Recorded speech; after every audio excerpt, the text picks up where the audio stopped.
ಬೆಂಗಳೂರಿನಿಂದ ಹಾವೇರಿ ಮಾರ್ಗದ ಹಾಂಸ್ಬಾವಿ ಎಂಬ ಒಂದು ಪುಟ್ಟ ಹಳ್ಳಿಯಲ್ಲಿ ಒಂದು ಬೋರ್ಡ್ ಇತ್ತು, ಸಾತೇನಹಳ್ಳಿ ಶಾಂತೇಶ್ವರ ಮಂದಿರ ಅಂತ. ಪಕ್ಕದಲ್ಲೊಂದು ಪುರಾತನವಾದ ಶಿಲಾ ಮಂದಿರವನ್ನು ಕಂಡೆ. ನೋಡೋಣ ಎಂದು ಒಳಗಡೆ ಹೋದರೆ ಅಲ್ಲಿಯ ಸ್ಥಳೀಯರು ಹೇಳಿದ ಪ್ರಕಾರ ಇದು ಜಕಣಾಚಾರಿಯಿಂದ ನಿರ್ಮಿಸಲ್ಪಟ್ಟಂತಹ ಕಲ್ಲೇಶ್ವರ ಮಂದಿರ.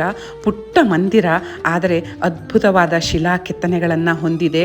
ಇಲ್ಲಿಯ ಕಲ್ಲೇಶ್ವರ ದೇವ ಕೂಡ ತುಂಬ ಸುಂದರವಾಗಿದ್ದಾನೆ. ಇಲ್ಲಿಯ ಒಂದು ಪುಟ್ಟ ಚಿತ್ರೀಕರಣವನ್ನು ಮಾಡಿಕೊಂಡು ನಿಮ್ಮ ಜೊತೆ ಹಂಚಿಕೊಳ್ಳೋ ಒಂದು ಪ್ರಯತ್ನ. ಇವನೇ ಕಲ್ಲೇಶ್ವರ. ದೇವನಿಗೊಂದು ನಮನ ಸಲ್ಲಿಸಿ ಹೊರಗಡೆ ಬಂದರೆ ಹಳೆಗನ್ನಡದ ಶಿಲಾಶಾಸನಗಳನ್ನು ಕೂಡ ಕಾಣಬಹುದು.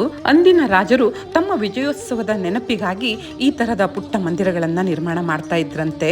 ಇಲ್ಲಿಂದ 4 ಕಿಲೋಮೀಟರ್ಗಳಷ್ಟು ದೂರದಲ್ಲಿದೆಯಂತೆ ಸಾತೇನಹಳ್ಳಿ ಶಾಂತೇಶ್ವರ. ಹಾಗೆಯೇ ಶಿಕಾರಿಪುರದ ಭ್ರಾಂತೇಶ್ವರ ಹಾಗೂ ಕದರಮಂಡಲಗಿಯಲ್ಲಿದೆಯಂತೆ ಕಾಂತೇಶ್ವರ. ಮುಂದೊಮ್ಮೆ ಅಲ್ಲಿಗೂ ಹೋಗೋಣ.